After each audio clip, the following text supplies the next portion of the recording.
Welcome back to Scuttlebutt, the official podcast of the National Museum of the Surface Navy in affiliation with the Surface Navy Association's Battleship Iowa chapter.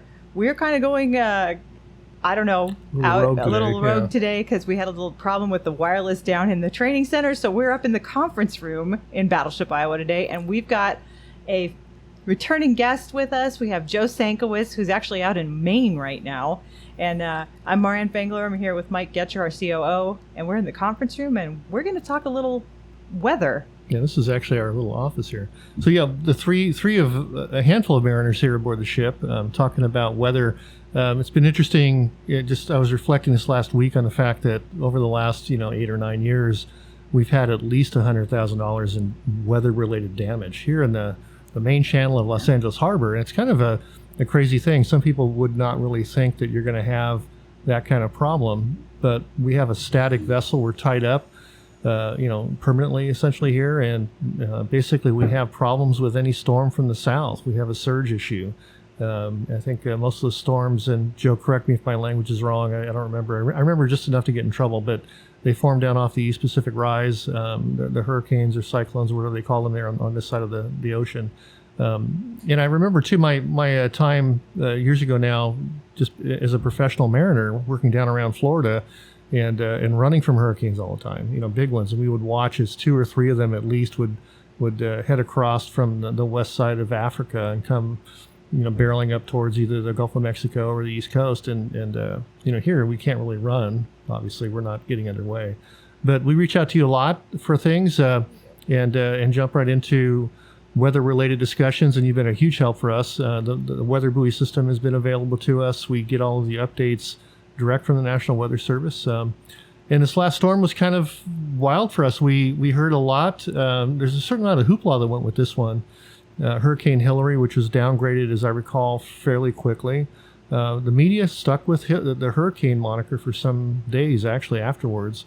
And it was kind of interesting. There's that weird balance that I wanted you to maybe comment on between crying wolf and saying, hey, there's a real problem here. And because even here in Los Angeles, I've heard from several people that, the toilet paper was flying off the shelves again at the markets. And I wouldn't say there was a run on the market, but, I usually go at 6 a.m. on Sunday morning, and there's 5 people in the market, and there was like 30 or 40, grabbing stuff on Sunday morning, just trying to get ready for the big one. And of course it made landfall down south in Baja and went inland and created quite a bit of muddy havoc up the center of the state. And then I don't know, is that the same one that hit Burning Man too? But anyways, that's kind of the gist of this. We did jump ahead and prepare for it, but kind of wild. It was going to be the biggest storm of the century almost, and literally here it was just a heavy rainstorm. So Joe, that's obviously a huge part of your world.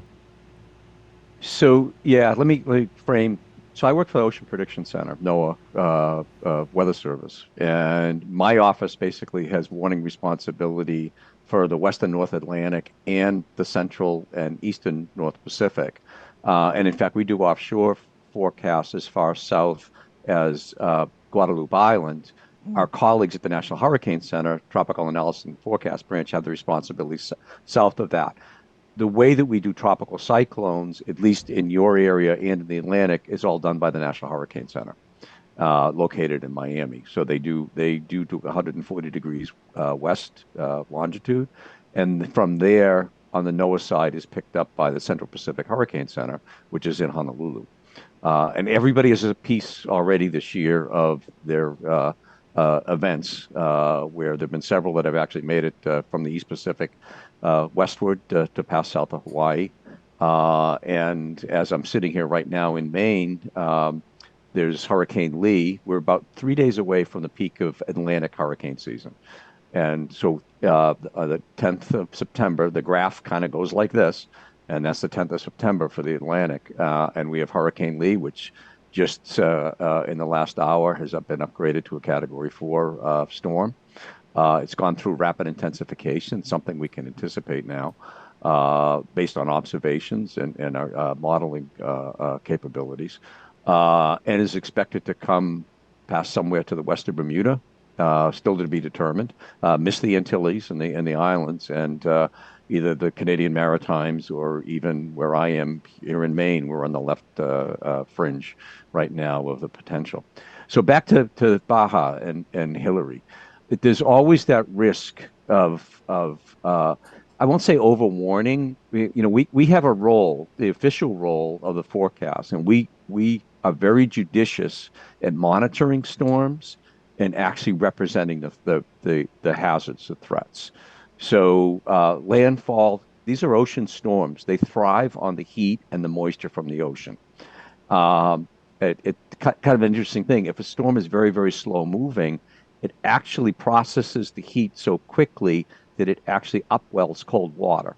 And to the point where it actually can start to weaken the storm because the heat is gone. There's a finding with Hurricane in 2011, Irene, that went into New York, was just moving at a rate and was in an area where there's a relatively shallow warm water and deeper cold water, and actually its own winds upwelled underneath the cold water, and actually the landfalling hurricane in Long Island basically was weaker than anticipated. Wow. And that took a couple of years to kind of, studies to figure that out. So there is that relationship. Hilary, on the precipitation side is one thing, and I'm not going to go into that. On the other side, as far as the ocean side, there is, as Mike was saying, there is a vulnerability to the south for the Port of Long Beach and LA, and actually the beaches. Southern California, Orange County is known for surfing. The bulk of that surf is actually waves that are generated in the southern hemisphere, in the storm track south of Australia and south of New Zealand. It is a global ocean when it comes to wave propagation. So wave energy keeps going until it dissipates. And how does it dissipate? It shoals and breaks, so surf, breaking. And then also it grounds, basically. So, or it can refract. In other words, if there's a breakwater, let me think, like off of you guys, yeah, you can see it you can see in the wave buoys that are just offshore, off of San Pedro and Long Beach, that you'll actually see the refraction of the waves energy coming back out off of the breakwaters in the buoy data. So you almost like you see a mirror of the wave energy coming back the other way in the graphics. Yeah, I think it's a cool thing. Yeah.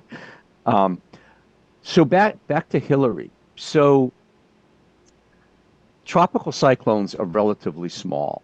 Okay, that may not seem when you look at a state level or a city level, they're not. But when you actually look on a global level, they're relatively small.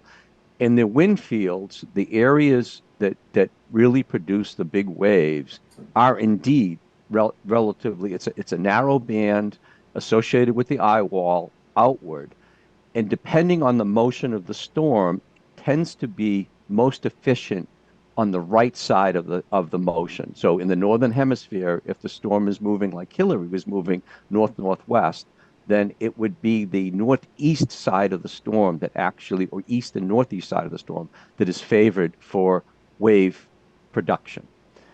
So in the case of Hilary, that area actually appears to have moved over the Baja, so the favored area was actually sort of cut off for wave generation. Doesn't mean it didn't make waves. It did make waves, but the sort of the window for Southern California was basically a bit truncated because of the shape of Baja landing. If, and well within our forecast skill, if Hilary had stayed a little bit farther offshore within the cone, then it's conceivable that the wave situation would have been different as far as in Southern California. So taking preparation, that's well within the bounds. There's nothing, if you're behind in preparations or you didn't prepare, and then conditions are worse, then you're going to reap the benefit of that, which is not a good benefit. And we'd rather over-prepare, there's no question. I think perhaps part of my comment is,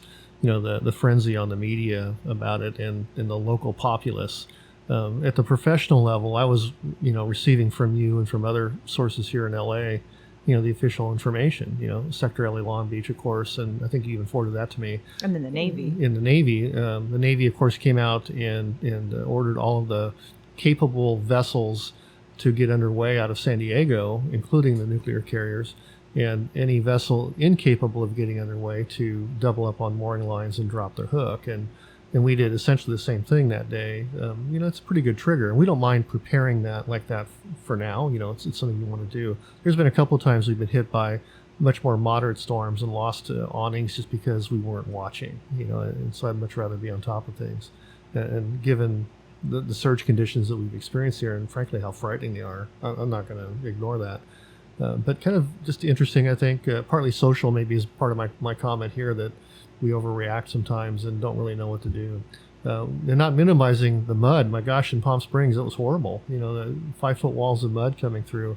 And I was going to ask you, is it the same storm or system that went all the way up to Burning Man in Nevada?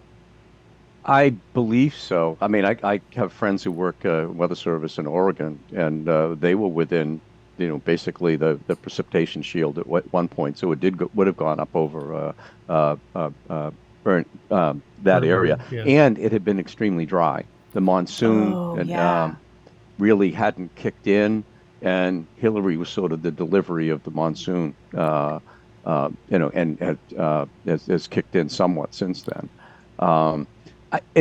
Preparation, it's, for the more frequent areas that are hit by tropical cyclones. I mean, it is a season, and say on the Atlantic side, it's earlier on the Pacific side. It's like May 15th is the beginning of hurricane season, and I know there's been discussions about possibly even pushing that back to May 1st, just by example.